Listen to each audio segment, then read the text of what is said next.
For today's video guys, andito nga kami sa Robinson. At dito nga guys, naisipan ko nga na sasakay kami sa elevator.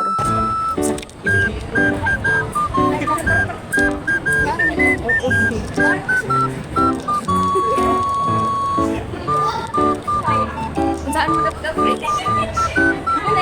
Asa ka pa? Ibo? Sige. May tao ko lang ito.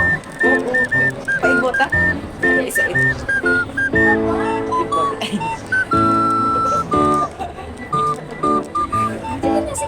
Andito na nga guys, pumasok na nga kami dito sa elevator. Tawang-tawa nga kami dito guys dahil for the first time nakasakay na kami ng elevator. Charis! Hindi pala to first time, pangalawa na to. Narinig nyo naman siguro yung boses ko dyan guys. Tawang-tawa ko dyan, Charis! At nashock nga kami dito guys dahil biglang umupin na lang yung elevator sa aming likuran. Kaya pala guys, dahil wala kaming pinindot kung saan kami patungo. At hindi nga namin namalayan guys, meron palang CCTV sa aming likuran. At ang ingay-ingay pa nga namin sa loob. Hoy!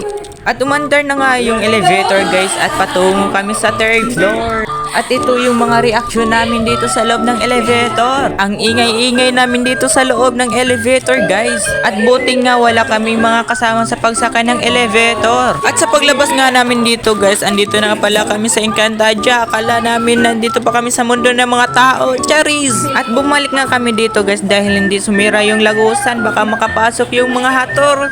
At sa pagbalik nga namin guys at bigla na lang siyang sumira. Tawang-tawa nga kami dito guys dahil binalikan pa namin yon.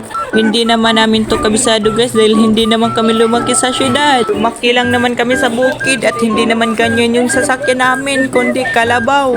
Actually alam ko naman talagang automatic yun. Nadala lang ako sa aking kasama. Nalito nga kami guys kung nasaan na kami banda.